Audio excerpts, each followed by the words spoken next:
Pennsylvania, Westmoreland County. Westmoreland, and when was United. That was in January 16, 1896. Really? And when did you come to Gallitzin then?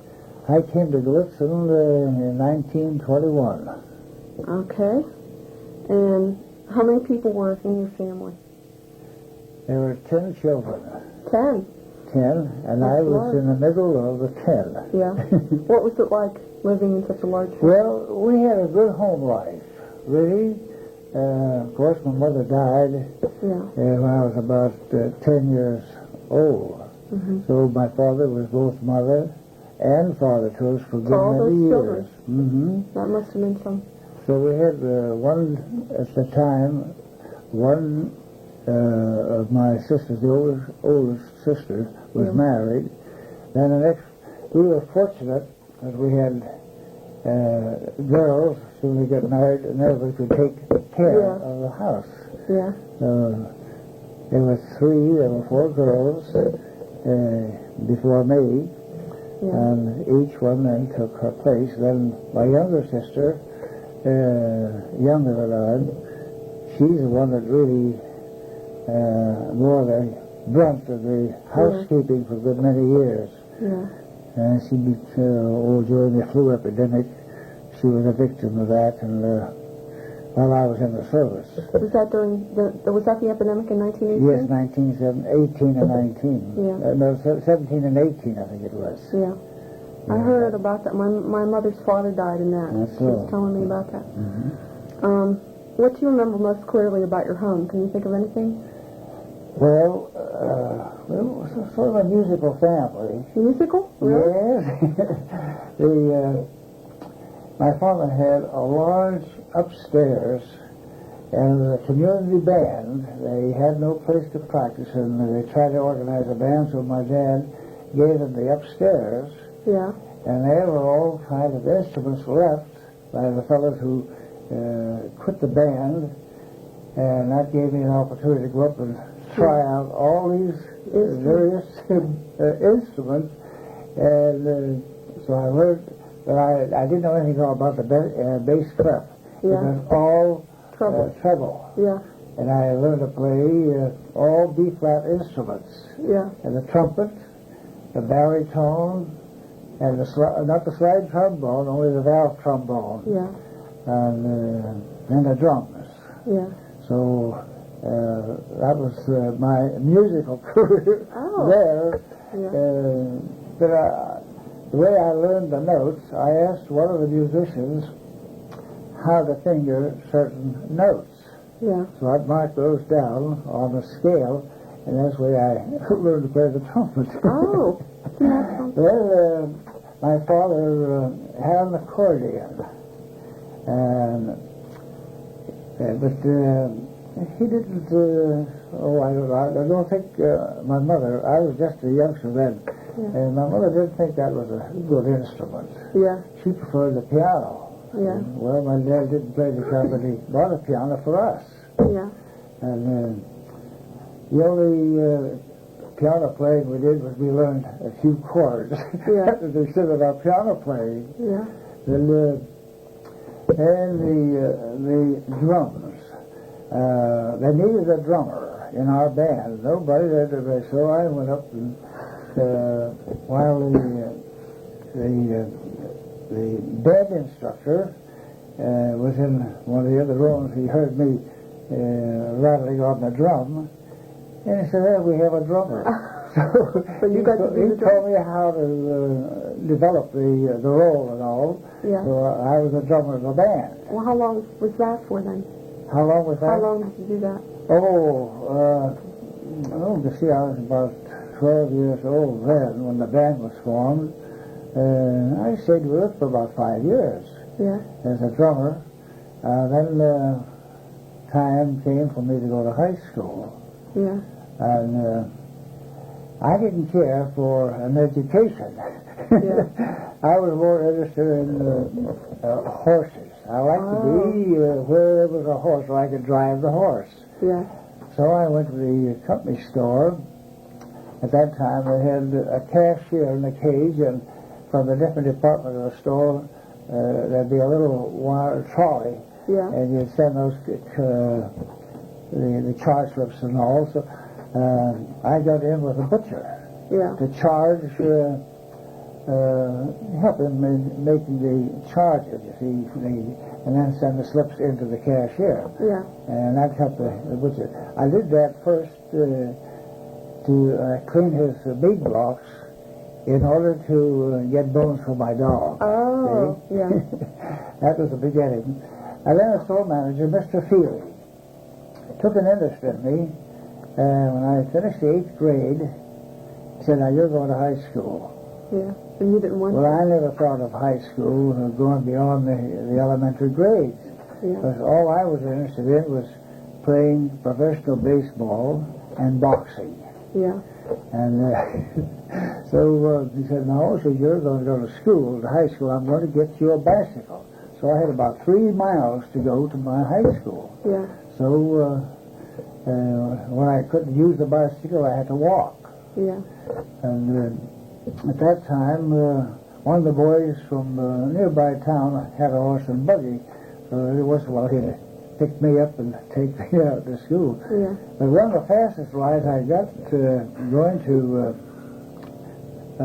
school in the morning, I was a little late that morning. There was a friend of mine from a neighboring town came with his Indian motorcycle. Yeah. I could see that then, of course, at that time we had the streetcar going through, but I missed the streetcar. He came by, and he knew where I was going, so he said, "Hop on." So I got on behind him, and we beat the streetcar out of my school. Really? Oh, my. I didn't know they had I never had such a fast riding a bicycle in my life. Really?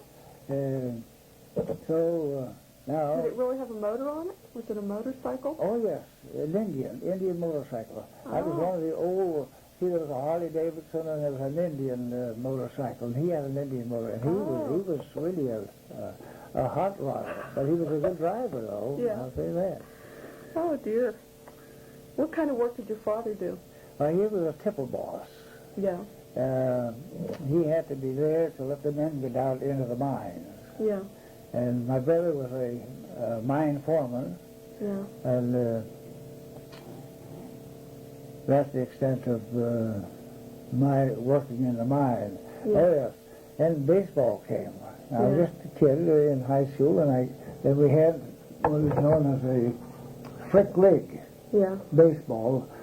The superintendents of the coal mining towns, Yeah. they were all interested in getting the best team and the best players available. Yeah. So many of the big league ball players, of course at that time they didn't pay them the salary that they're getting today. Yeah. So for any infraction of the rule, rather than to be fined or pay a fine, they'd quit the league. And then to come on to these coke teams. Oh. And they had a wonderful team because they were picking up the best ball players they could get. Yeah. So I wasn't old enough to go into the mines or really to get any kind of work there on the outside. But the time came. Now I'm a little ahead of my story. But when I went to college, I was still in high school when I played in the Frick League. Mm-hmm. And in my freshman year in college, I came home and I wanted to make some money for my tuition.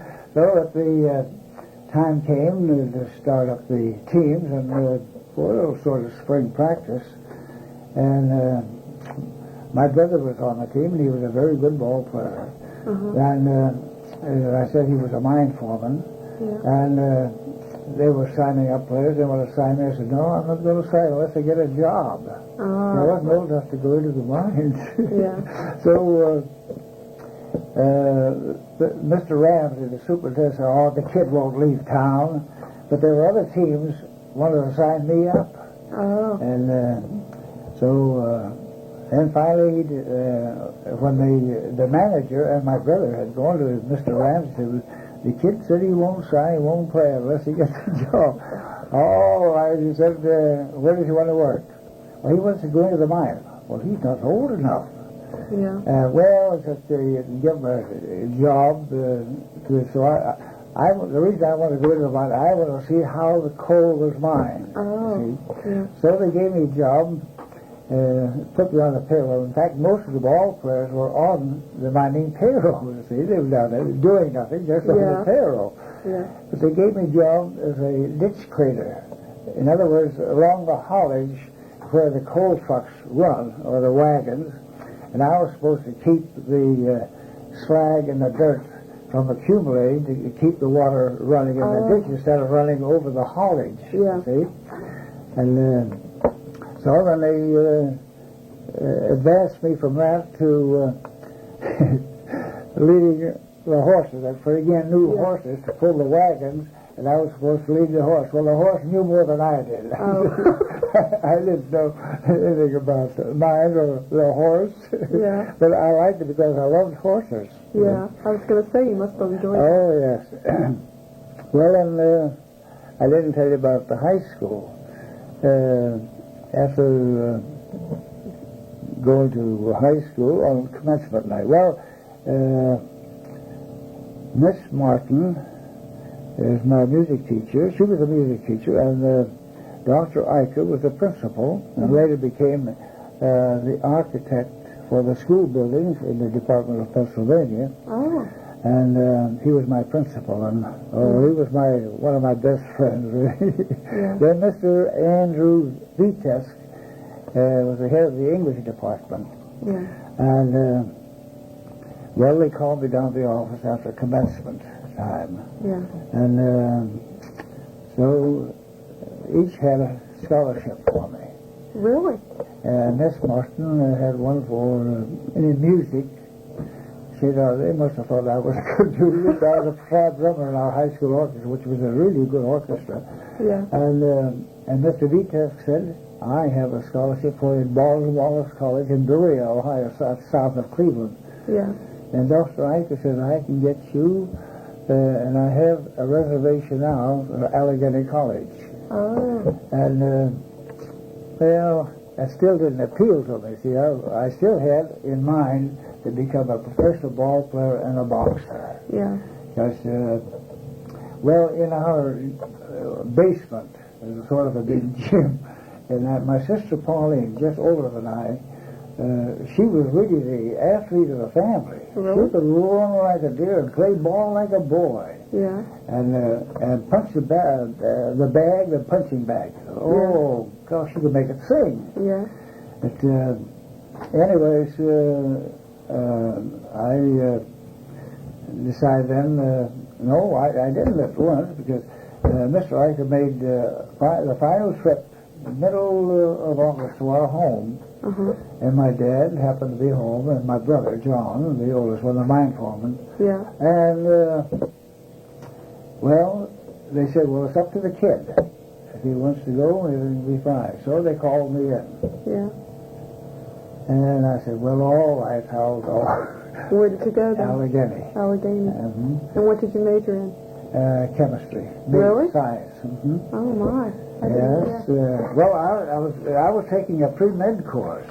Oh, really? Yes, I was getting ready to take that. I took biology and chemistry, and so then I walked on. See, Yeah. I was in my sophomore year in Allegheny, and at that time when the war broke out in April, we declared war. I think it was about April 6th or so, in 1917. So we all changed our course. We were all going to be engineers. Yeah. So we went up to Erie, I think about 100 of us. Practically all my fraternity brothers from the Delta fraternity went up to Erie to register. Yeah. And then in the meantime, we tried to learn something about engineering. Yeah. So we took a surveying course. We surveyed the campus, and we surveyed the city of Meadville and the environs, the country surrounding Meadville.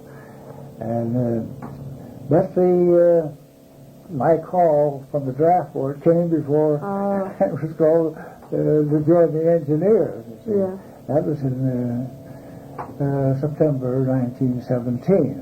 Uh-huh. But my brother John was called into the service about 2 weeks before I was called. Yeah. But we both met down in Camp Lee. He was already in Company E of the 320th Regiment, Yeah. and I was in a depot brigade.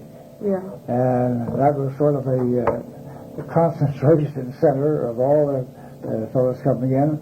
Then my brother was negotiating to get me transferred from the depot brigade into his regiment to join the band. Oh. But that fell through because we were forming a group to go down to Camp Gordon to form the 82nd Division. Yeah.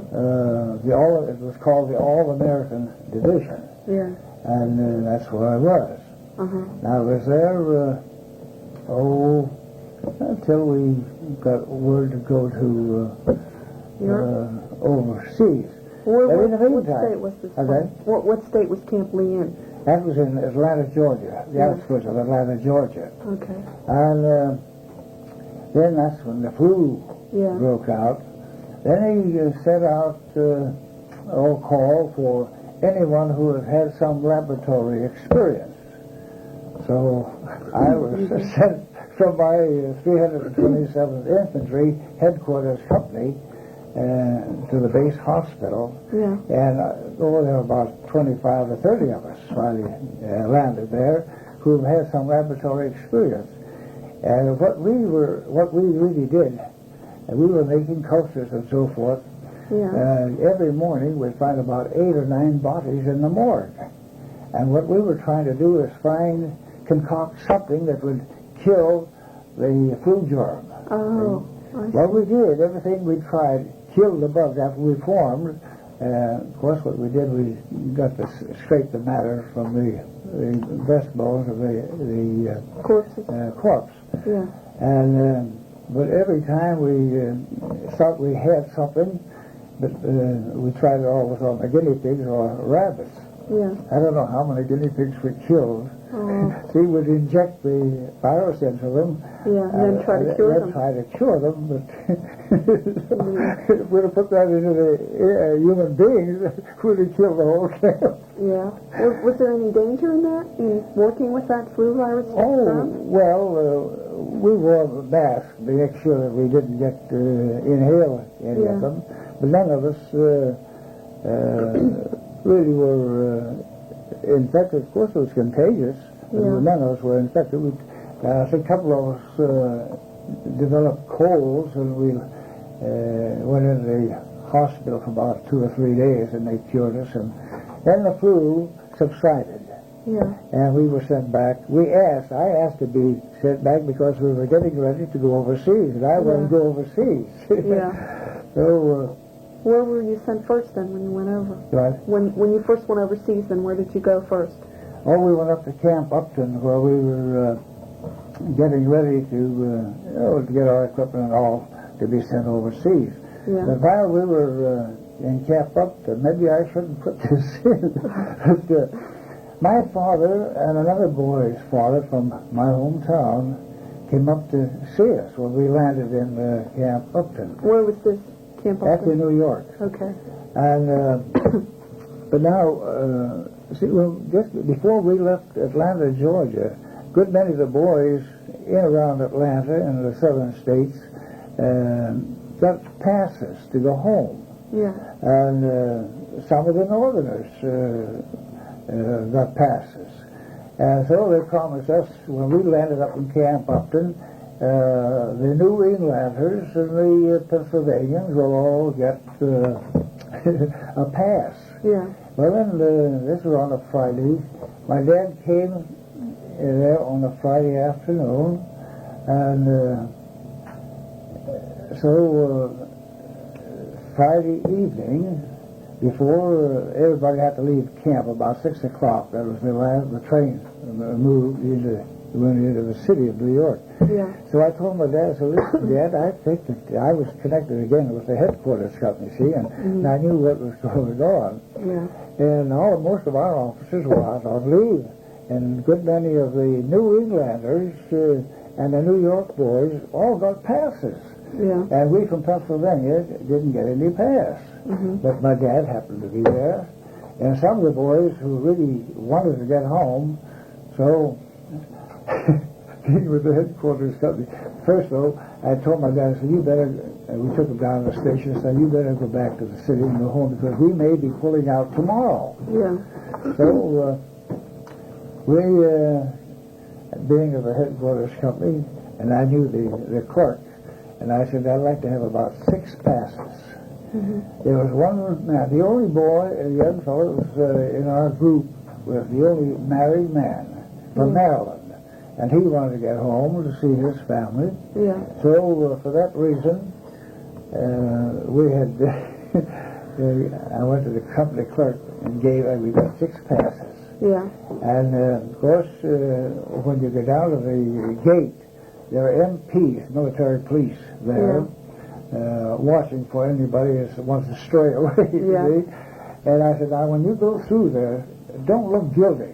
Going right through, saying that you think that everything's okay. Well, most of us got through except 2 of them. Yeah. And the one that was really held was a man for whom I got the ticket or the pass and hoped that he would get through, and he was one of them that was caught. Oh.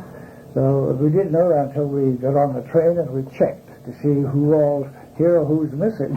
Yeah. And Robert Schneider was his name, poor fellow. And we didn't get to see him until we met in France the day before we went up to the front.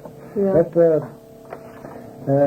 on the way, see, we were spread. The gang, there were quite a few other fellows that got passes and went home. Uh-huh. We were strung from, you might say, from Paoli, it's right out of Philadelphia, all the way to Pittsburgh. Uh-huh. So we had agreed, when we got on the train, what train we would take to bring us back to New York. Yeah. And so that's, that would be Monday evening. We'd get the train Monday evening along our stops. Mm-hmm. And in the meantime, when we started back, the 28th Division was in Camp Dix ready to go overseas, and a lot of the Pennsylvania, that was the 28th Division, Yeah. and a lot of the Pennsylvania people were on that train, and it was so crowded that we had to sit on the floor or stand all the way to New York. Wow. And but we had enough lunch with us to survive the ordeal. Yeah. Then when we got off the train in New York, there was the MP, military police, said, now, all 82nd Division men over here. Well, I should take off your insignia so they wouldn't recognize us, you see. Yeah. So we were on the loose for 2 days in New York.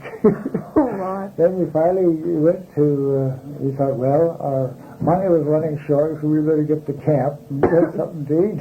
Yeah. So when we got on the train, went and got off at Camp Upton, up in New York.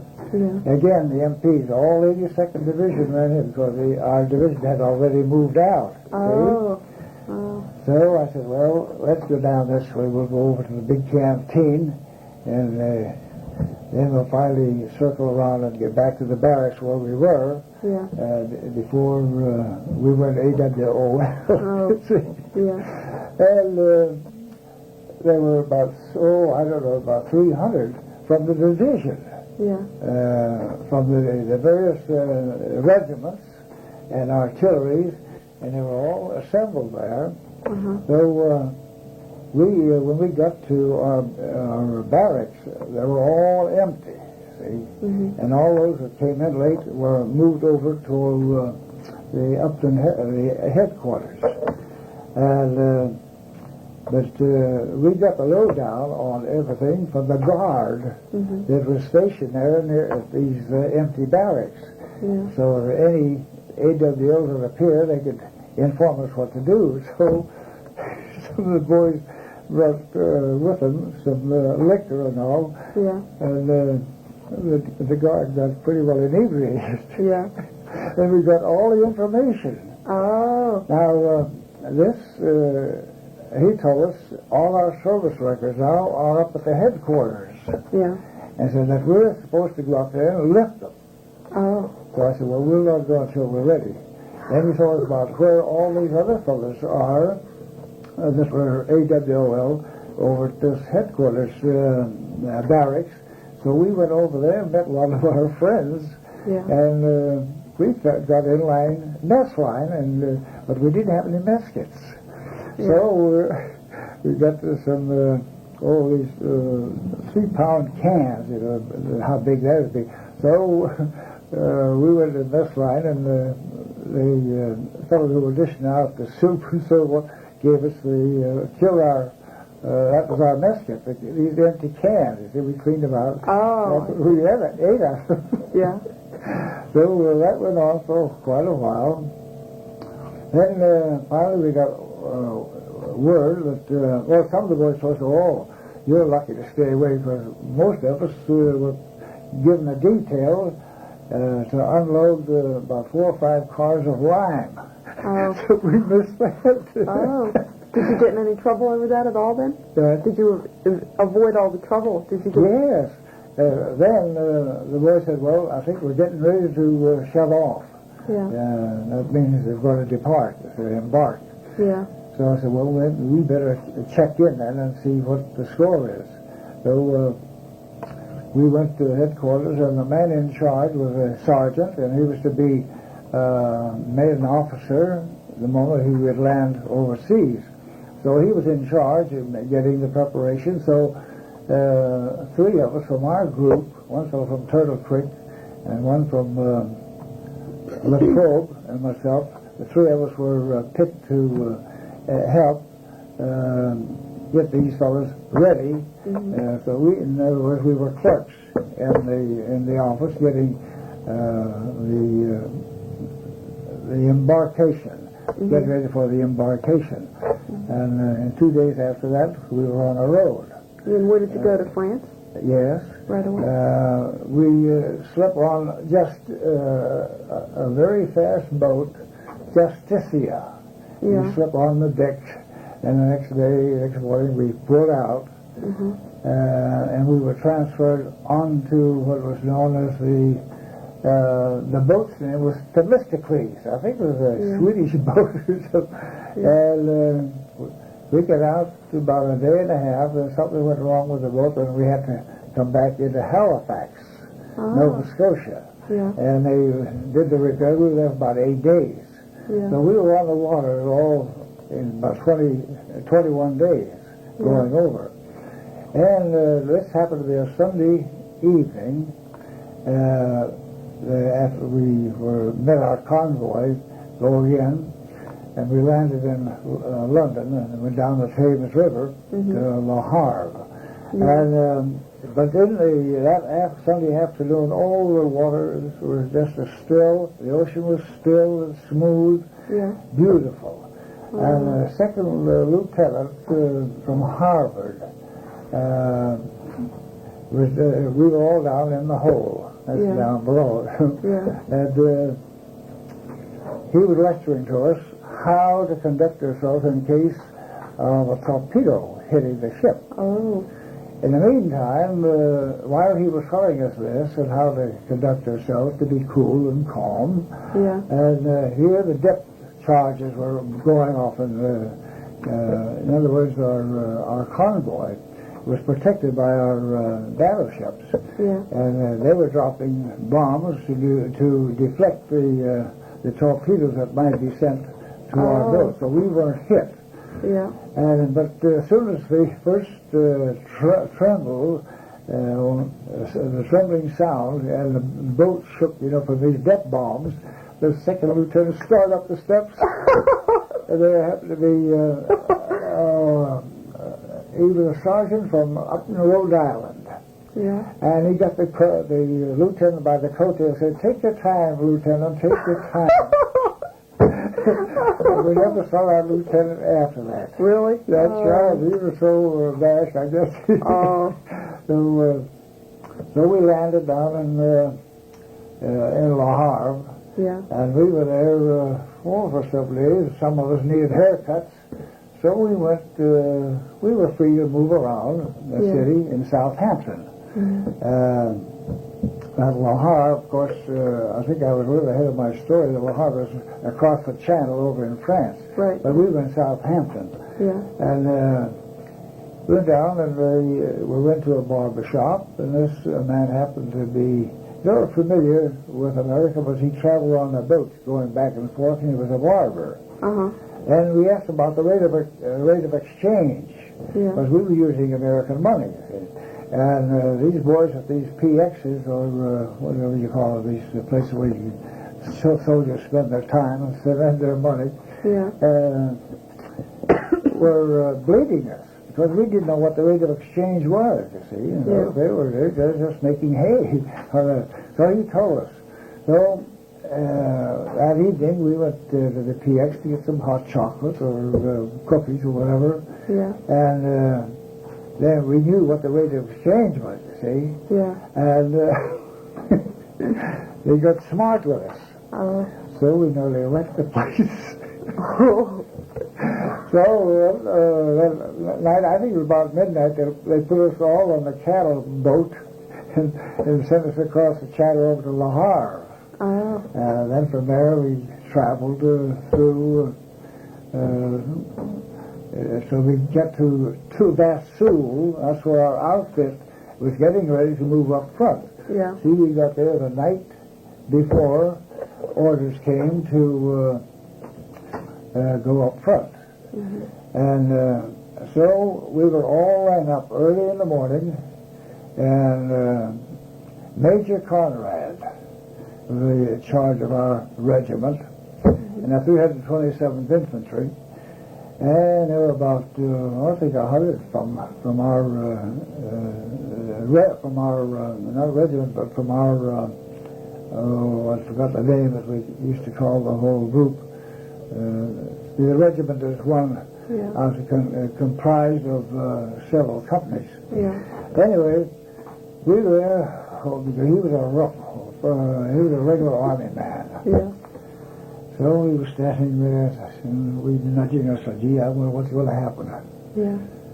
And he looked at us sternly and says, "Man, you are the type of men that really make real soldiers. You're not afraid to take a chance." And we were all EWOL. Oh, see? Yeah. Oh, we braced up. We were real soldiers. Yeah. So we went up to, in our first front, was around Mont Sect. Yeah.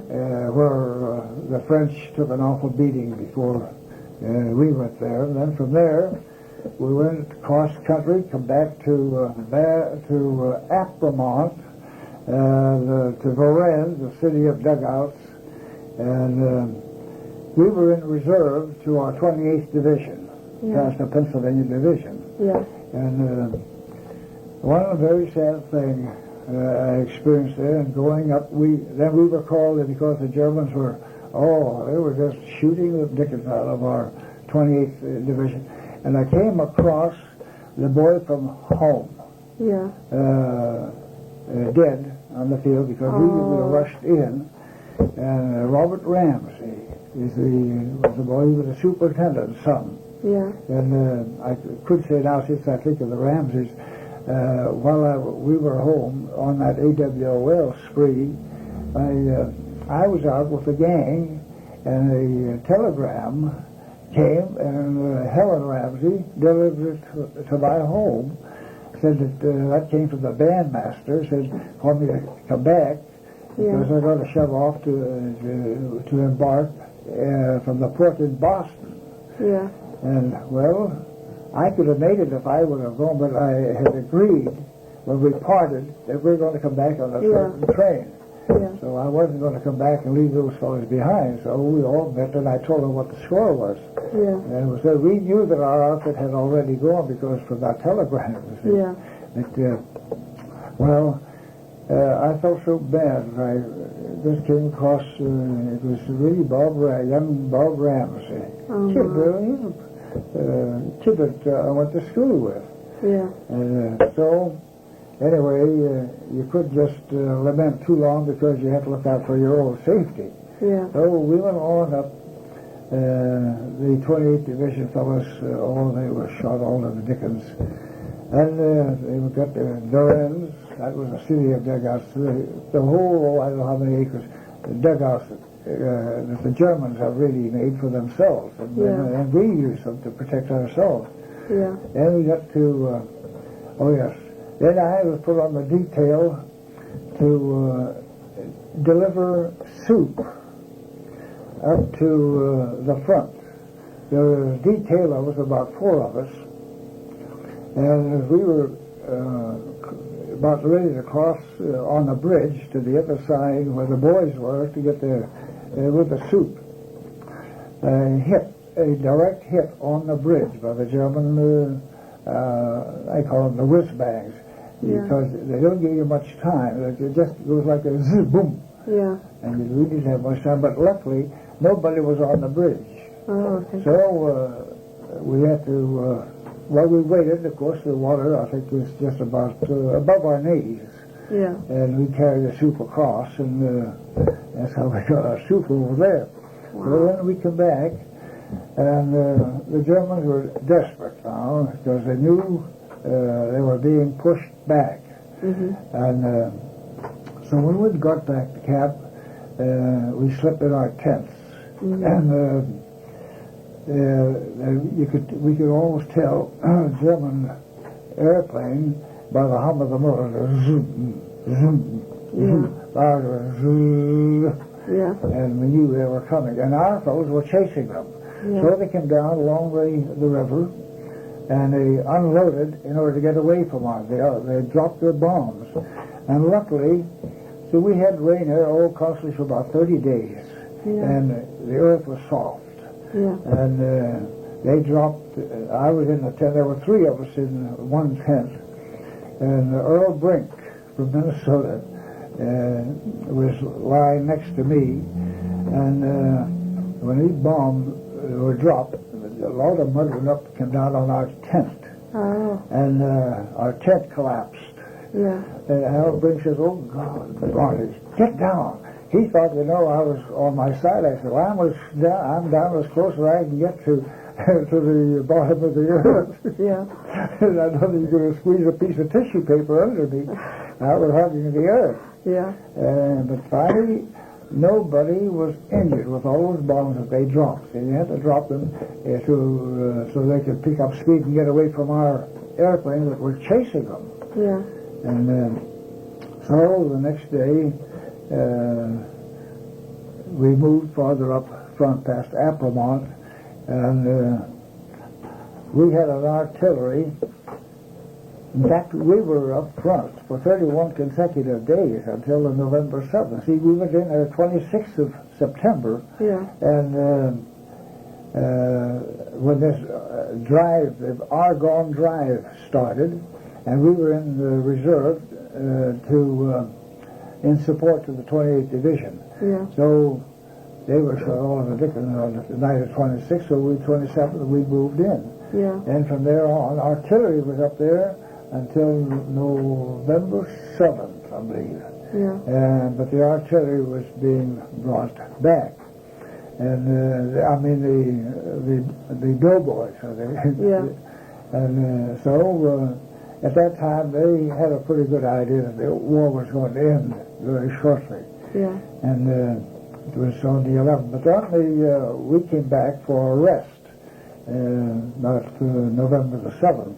Yeah. And then, we could just gather from the talk of some of the officers and all that we're not going back to the front. So I said, well, I think because we had driven the Germans back from, I don't know how many miles, almost into Belgium. Yeah. But anyways, we got word that I think the Germans are just about ready to give up. So you didn't have to we go all back felt up front? pretty good, yeah.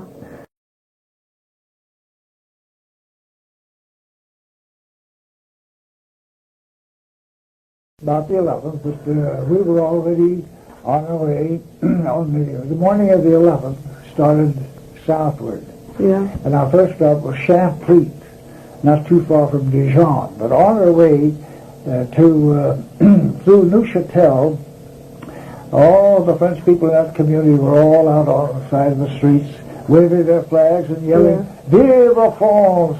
Vive l'Amérique!" Yeah. And we knew the France was over, you see. They say, "La guerre finie!" That means the war ended.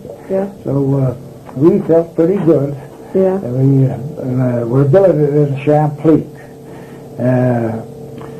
And there we were for about, let's see, November until about December, a lot of part of December. Then we moved down towards Bordeaux. Yeah. But while we were in Champlain, we had nothing to do, no formations or anything. A lot of the boys, we took an excursion to Dijon. Yeah. And got our passes. Yeah. See? So I guess the town of Dijon was just getting overcrowded with the AWL soldiers. Yeah. So they put in a lot of MPs. Oh. And so they rounded up a lot of them. And I was in a gang that was rounded up. Yeah. And so we spent a couple of days in the brig. Oh. And there was a smart corporal. A corporal, of course, thinks he has more authority than a general. Yeah. At least that's the reputation that they have. Yeah. So I had stripes at that time. I was a non-commissioned officer, and he was going to make us get out and sweep streets. And I said, you can't compel a non-commissioned officer to do any work. And he got smart, Yeah. Well, we got into fisticuffs. I had to slug him. Yeah. We were taken over to Claremont, which is the headquarters, divisional headquarters. And I said, oh, gee, we're in for it now. But I was a non-commissioned officer, and in fact, I was a sergeant, and he was only a corporal, so I still had it on, but I had no right to. They say I didn't have any right to slug him. But I said he was sassy. But the sergeant who was in charge at Claremont, at the headquarters, sort of befriended us. Yeah. But we bribed him. Oh. We got all the francs put together, and we passed it on to him. Yeah. We told him just exactly what happened. They said, well, I think they'll let you off pretty good. So we went back to our companies, and we were down only 3 days pay. Yeah. But nothing else. So I thought we got off pretty easy. Yeah. I'll say you did. But we went into Dijon, that brig. That was an experience. Yeah, Well, we were going down to La Brede, and before we went to La Brede, down near Bordeaux, and I tell you, we had a sergeant mess. Then I'd go down in the evening to the cafe with the boys, and some of the, what we call the buck privates. They'd go down to have their pomme de terre frites and beefsteak. Yeah. That's steak and French fries. Yeah. And I had my lunch at the sergeant's mess, so I ordered a liter of milk and some Spanish olives. I was nibbling on those onions, those olives, and drinking the milk. And I was scheduled to play a dance at the town hall about 9 o'clock. So about 8:30 I started up to my billet. I was billeted with a French family to get my instruments to go over to the town hall, and I got sick. What was the from? From the olives and the milk? It was the milk. The olives and milk. Oh. And for 6 weeks, I couldn't eat. Couldn't keep anything on my stomach. And the French family that I was billeted with, they just kept giving me black coffee with rum. Black coffee and rum to clear my stomach. But for 6 weeks, you see, we didn't have to stand any formations. If I was going to the infirmary, they would have sent me to the base hospital. Yeah. And I'd been separated from my outfit, and I didn't want to be separated. Yeah. Because we were awaiting orders to move down south to Bordeaux and and embark there. Yeah. So I stuck it out, and I lost, I don't know how many pounds, at least 50 pounds anyhow. Really? Oh, I was my. 175 down to about 130 or 35 pounds. Wow. And I never regained, never got back to 175, but I Right. had good health as a result. Yeah. So we got orders to go down to La Brade, and we were down there for about 3 weeks before we moved into the port along the Giron River. Yeah. But while we were in La Brade, well, we just scouted around. We didn't have anything to do, no formation or anything, so we just walked around. We went down about a mile out of La Brade, and I met a young lady. She was a relative of the people with whom I was billeted, Yeah. and the man with whom I was billeted, the family, the man was the town crier. Oh. These fellows go out and make the announcements, you know. Yeah. And they were related to the people who owned a sawmill about a mile down the road. And I happened to meet a little young lady by the name Jean Marie Bernard. Yeah. So every time she'd come into town, I'd escort her down home. She'd come in on a bicycle. Yeah. But I pushed the bicycle down, and at home, see, we came along, and then there was a curve. And here you could see her home. Yeah. So she just let me come this far. See? Yeah.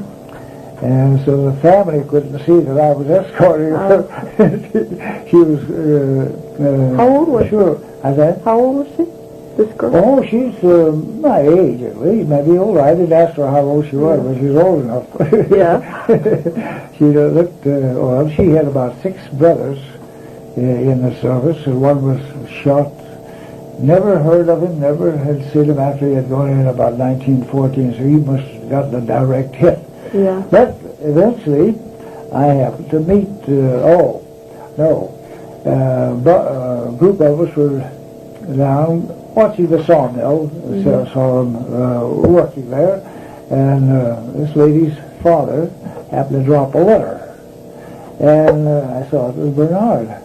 Yeah. So I told him, I said, that my name is also Bernard. Oh, all right, that was the... Oh, then, that was the key then. yeah, that's right. Marie also found out through her father that he met me, and she told me, yes, I met him down at La Brade. So I got an invitation to come to the house. Oh. See? Oh, they're very careful. Yeah. So I don't know how many trips I made there and tasted some of the good wine. Yeah. Then the day before we were to move down along the Giron River to get on the boat, I was around to say goodbye.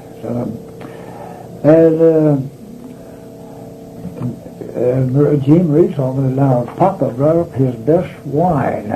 Yeah. So farewell. Maybe he was happy for me to go. But this is what happened. We got to talking. I told her that I was taking a pre-med course. So she wanted me to stay and finish at the University of Bordeaux. Yeah. And I said, well, gee, I don't have the money. I said, Papa, I'll take care of that. Yeah. So I said, oh, no. I said, I better go. And I never heard from her since. In fact, I didn't want to encourage her to. Yeah. But she was a nice girl, a very, very good girl. Yeah. And so we got on the boat. But I kept a log.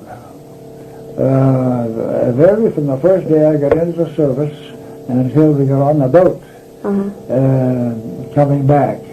We got on the boat Walderay Lukenbach. It was a fast boat. Yeah. Ordinarily it makes it about in 8 days from Bordeaux to New York. It took us 11 days this time because I was out in the mid-ocean. It was storm. Did And you we get lost sick? I was the sickest man of the whole AEF. Really? Believe it or not. I visited my friend Claude Smith in Berlin. Mr. Bernard and I went out to visit him in Somerset County, and we talked about that.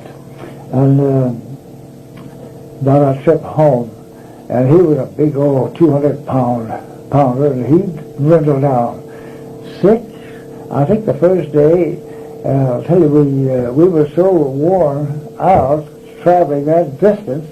Then we played Gone Mud Alone as we went out of the river and down out into the ocean, and we ate so much of that stew because we were hungry.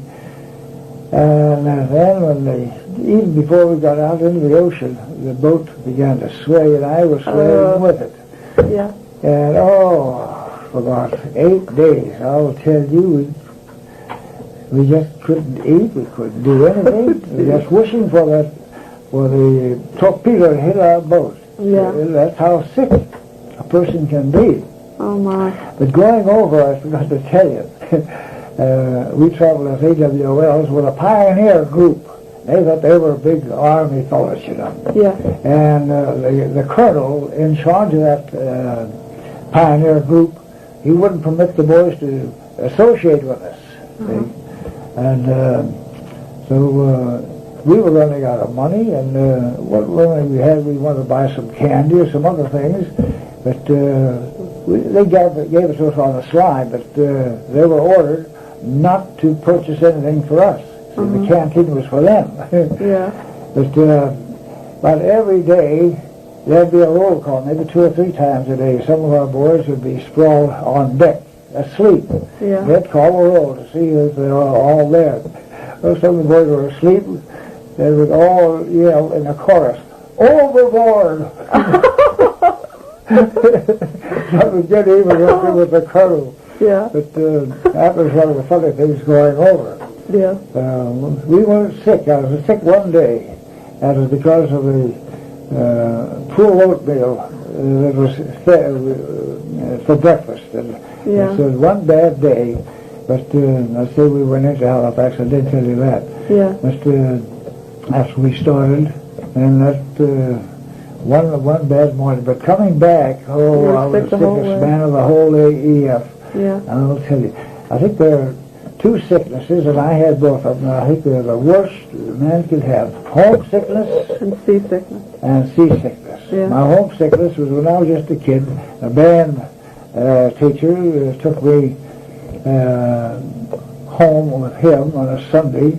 Yeah. Because on a Monday they were going to observe the 100th centennial at Mount Pleasant. Yeah. That's in Westmoreland County, about 6 miles from my hometown. Yeah. And he gave me a nice room, all the things that I couldn't eat anything without getting homesick. Yeah. And the night I didn't sleep at all. Yeah. I couldn't sleep. That was the longest night I ever put in. Oh, yeah. And then we, in the morning, went up to the hall and joined the band.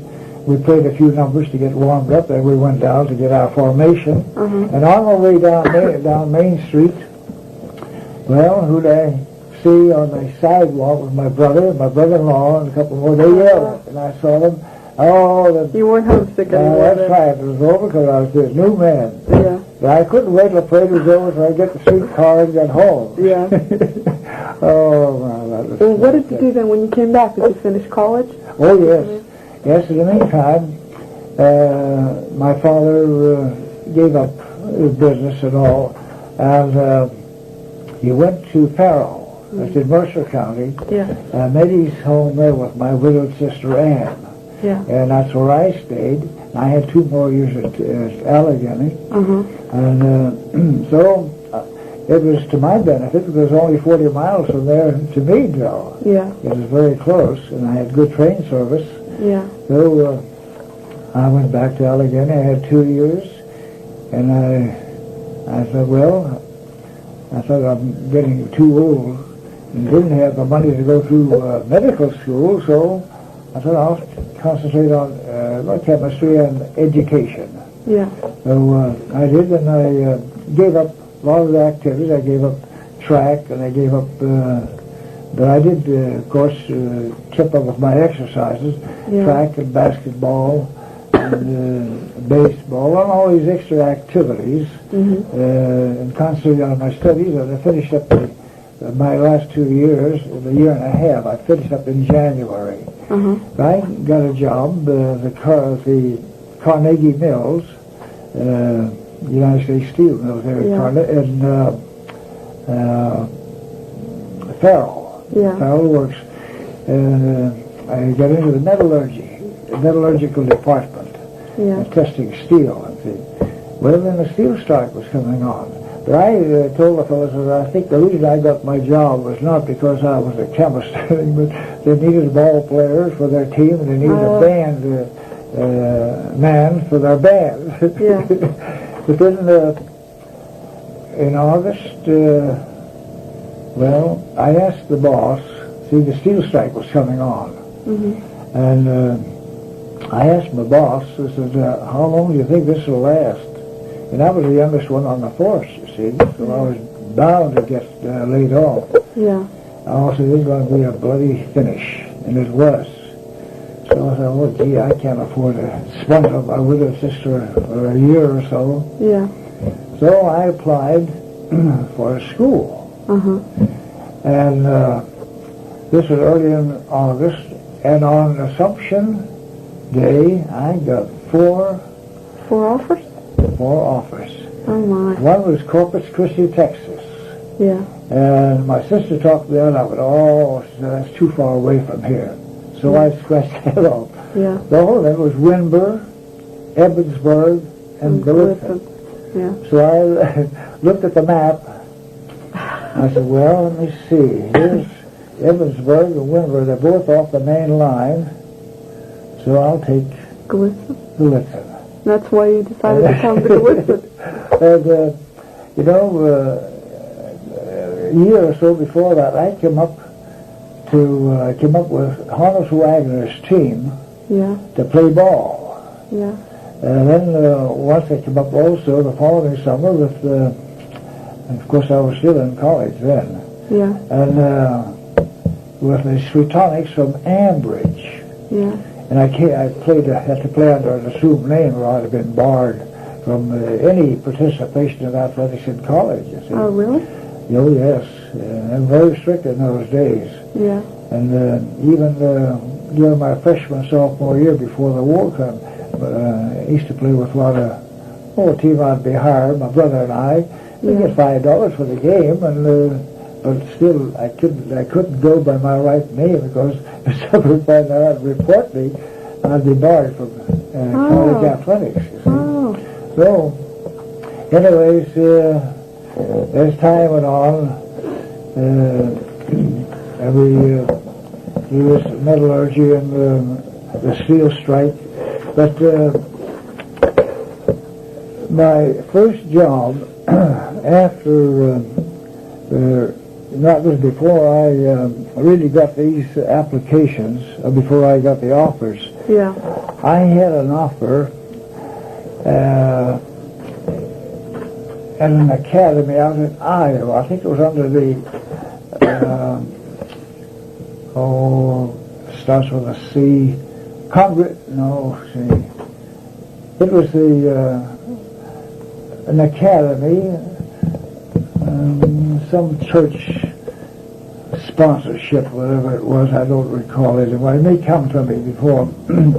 Well, my job was good until they found out that I was a Catholic. Oh, really? That was my first discrimination. The superintendent was in New York at the time, but somebody there that was taking care of matters, that your job is assured, and as soon as Mr. Dr. So-and-so returns from New York, you'll get a confirmation. Well, in the meantime, they checked with Allegheny College. And that was a congregational denomination, that's what it is. And they told me nice letters. It's our policy, of course, to hire somebody of our denomination. But you see, I graduated from a Methodist college, and this was a congregational. If I'd have been anything but a Catholic, everything would have been okay. So there was a discrimination, you see. And I never forgot that. But finally, I accepted the school here in Gallitzin, but I was never I could never be accused of not treating everybody in the right manner religiously. Yeah. I was never bigoted. Yeah. Because I hired good many non-Catholics on our faculty. We had quite a few. Uh-huh. And so religion didn't figure in. But I found out then that there's still a lot of bigotry in this country. Yeah. It shouldn't be. Yeah. And we still have it even today, more so than a lot of people don't like to admit. Yeah. Well, what did you do? Or were you just a regular teacher at Gallitzin High School? When I first came to Gallitzin, yes, I was a teacher. That was in 1921 when the 4th year was added to the high school. Yeah. And I think I taught, we had the 7th and 8th grade, and the 9th, 10th, 11th, and 12th in that building. And I taught, I think, 7 out of the 8 periods, and had 1 period for study. Yeah. And I remember once in my geography class, your father probably won't remember this, and so we were discussing things in geography about the weather and change of the climate and so forth. I said, someday the north will be the south and south will be the north because of the rotation, before the armistice, the revolution of the earth going around. I said, I won't be here to see that. Yeah. But you'll find there'll be a change in the weather because of the rotation. Yeah. And I don't think your dad, yes, your dad and your Uncle Felix were in my geography class. Really? Yeah. Oh. And but he probably won't remember. Oh, ask him. I'll see if he does. And, do you think that's true? Do you think it has changed, the climate around here? Yeah, it's getting warmer. I think eventually. Look at California, the kind of weather they're getting, and these other countries. Yeah. But I think eventually, look at the water courses changed. Back of where you are living, there was a ice house up there. The stream water always having the ding walls. Yeah. So it used to come down past where Dolly Shaper used to live. And then there used to be a creek come down past right back of the Penn Hotel. Yeah. And then it formed what we call Lake Padula, yes. I think. Yeah. And that's gone, you see. So the water courses are changing too. Yeah. And, did they fill that in, or did that just naturally happen? What happened to Lake Padula? Well, it just disappeared. I guess the course probably the sewers were probably put in. Yeah. And it probably goes out through the channel of the sewer. Oh, I see. It used to be right down below here. Yeah. To the street. Well, anyway, that year, I formed an orchestra. Really? Yes, and we had a nice orchestra. And Bob McKay was my drummer, and Phil Bowen was my trumpet player, and I was a trumpet player. Yeah. And Millie McKay was my first pianist, and who else did we have? Alice Parrish. Yeah. And we had Bill Ewing on the trombone. Yeah. But before we had the real, we had a banjo, guitar, and mandolin club. Oh, really? Dr. Frank DeSantis, Hector Ferry, Dr. Capriati, and somebody else was on the saxophone. I think that was Frank DeSantis. Yeah. And so we had about 6-piece orchestra. That was the beginning. And of course, I got these other youngsters in. We formed a pretty good orchestra. We had the slide trombone, we had trumpets, we had a clarinet and a violin. Yeah. And then we had Clem Sacker filling in quite often with his violin. He was a good violinist, Yeah. Clem. Well, anyhow, then they formed the science club, and You formed that? You were responsible for that too? yes, no pay though. No, that was extra. That was extra. Yeah. And I coached plays, Yeah. and then coach basketball, baseball, boys and girls. What kind of plays did they put on? What kind of plays did they put on? Do you remember any specific plays? Oh, Do's or Do. That's one I remember because Ralph Hall, he was on Do's or Do. He was supposed to fall down into the well. Oh. That was one of the plays. Oh, I don't. We had a nice dramatic club. Really? Yes. Then Margie Newton came into the picture. You probably remember? No, you wouldn't. No, she was quite a thespian in her days. She used to play the Nickelodeon at the fair. Really? She was quite some a lady, Margie Newton. And then we formed a dramatic club. Yeah. There was Bob Gillen, Al Buck, and Tony McNeilis, and Miss Doyle. She was one of the teachers, and I don't know, so many. We had about 15 in the cast, you know. Yeah. And so we had a lot of fun doing that. And see what else. Of course, then I became principal after the first year. Mr. Overberger was here the first year that I was here. Then he left. I think he became assistant county superintendent. Yeah. Then I got to be high school principal. Then I was high school principal until Mr. Bider retired in '36. And from then until '65, I was supervising principal. Yeah. And in that 44 years that I have been up here, I missed one day's work. One day. One day's work in 44 years. Wow. But they didn't appreciate it. Don't you think? But all this extracurricular work, I thought it fell in line with my duties, you see. Yeah. Never thought of asking for additional paper today. Today? And it won't do anything, even get teachers' aides anymore. Yeah. But I always had good relationship with the teachers. I think we had the sturdiest group of teachers. I know the supervisor principals at our monthly meeting would always ask me, he says, how in the world do you get away with it? And I just tell them, oh, well, you have sturdy teachers, we have healthy teachers. I know a lot of them could have stayed home, but they didn't when they were sick. They stayed on the job. Madeline Buck, I can't recall her missing a day. Yeah. And you know her condition. She walked through all that snow and all, but Mary Brickner, maybe she I don't think anybody in Pittsburgh's going to know who this is anyway. She took advantage of it. She'd go home at noontime, then she'd call off, says, oh, my furnace blew on my face and I can't be back. Oh. But she's the only one I ever had any But the rest of them were really dedicated. Wonderfully well. But Mary never treated us students properly. Mary would be up there at the desk reading magazines. I'd come in, I'd be in there 5-10 minutes, and she wouldn't know I was there. Really? She was so absorbed in the youngsters needed some help.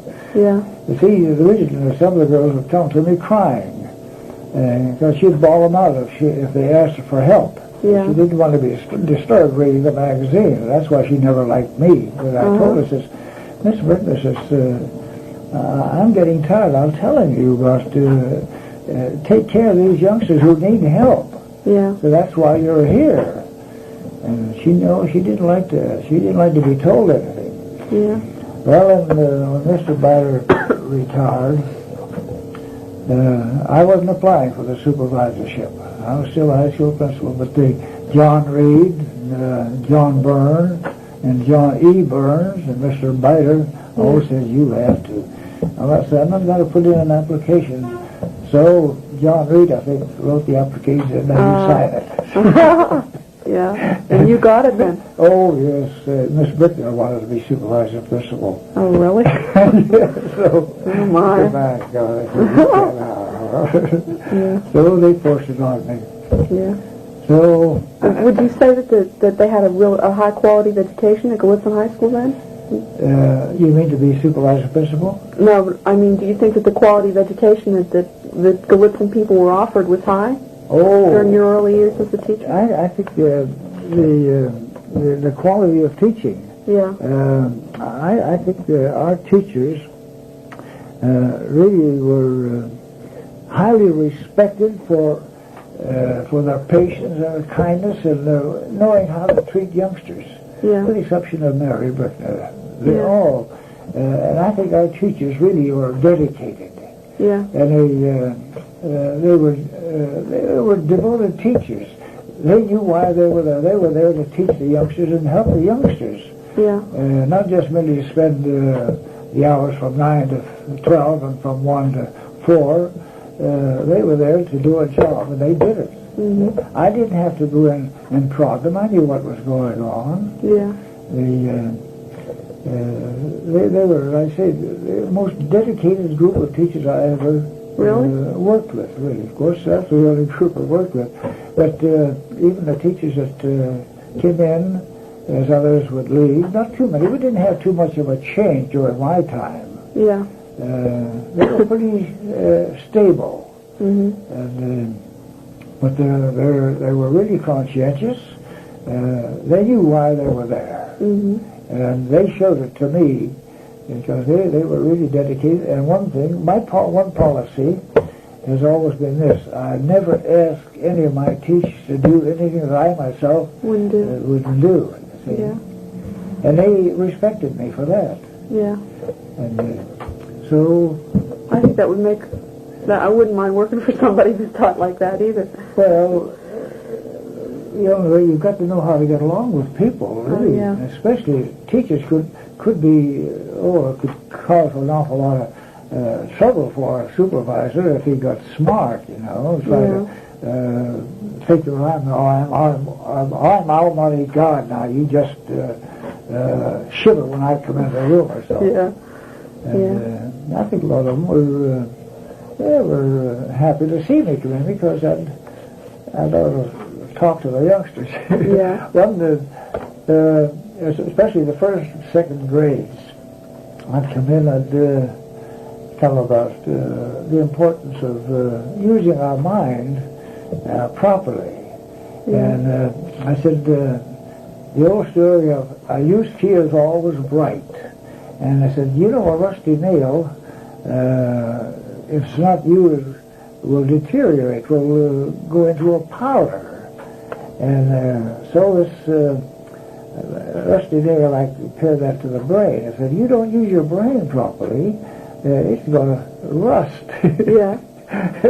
So then I said, laziness is like rust. It consumes faster than labor wears. Yeah. So I said, now, if we had take two rails and put them alongside, put one tack to the others so that the trains would run over it, and this other one would just be idle. Now, which one now do you think would last longer? And they got the point. They said, the one that the train runs over. Yeah. So that was, and one of our homecoming, I never thought of it. A couple of them came to me and said, you remember, you talking about a used key is always bright, and the mind is its own place, in itself can make a heaven. But And I didn't tell remembered them that. heaven of hell or hell of heaven. Yeah. But they remembered that. Yeah. Really. So I said, well, at least I got something. Some of them. Mrs. Brubecker used to like to see me come in there because I always tell the youngsters something. Yeah. And so this idea of trying to be, kind of a boss, I don't know the proper adjective to use. Yeah, I know what you mean now. But it's really a pleasure when you have a group of teachers that are dedicated. Yeah. And they don't try to make trouble for you.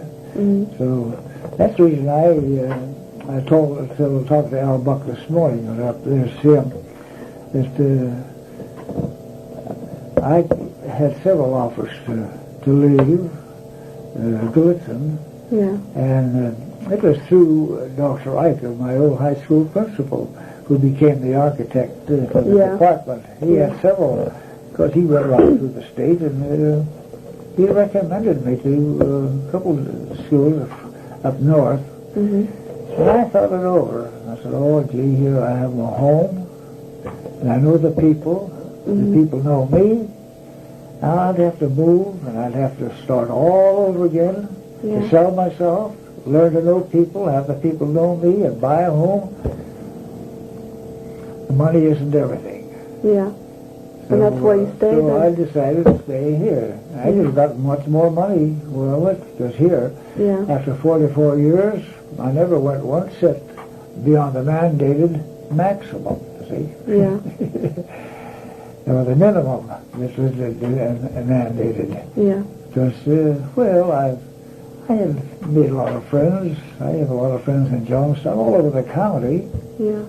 And so I'd go up there, and I said I wasn't getting any younger, so I thought, Might as well. money isn't everything. If you're happy in what you're doing, you got to stay there. Do you think that's what people should learn today? Do you think young people need to learn Absolutely, that? I think so too.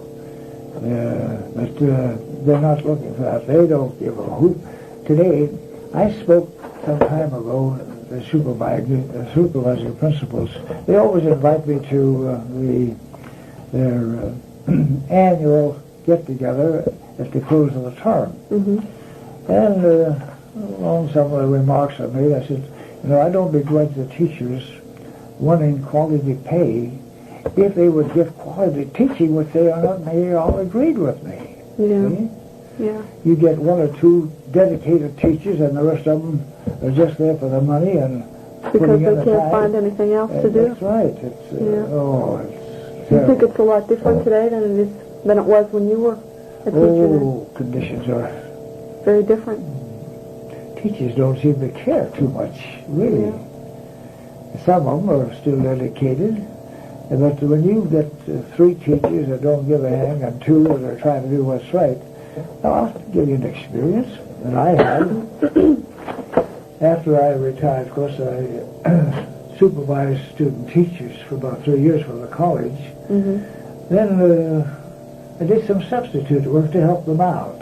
And my last substitute teaching was Mr. Yinglick's class, about 40 boys in a math class, 10th year boys.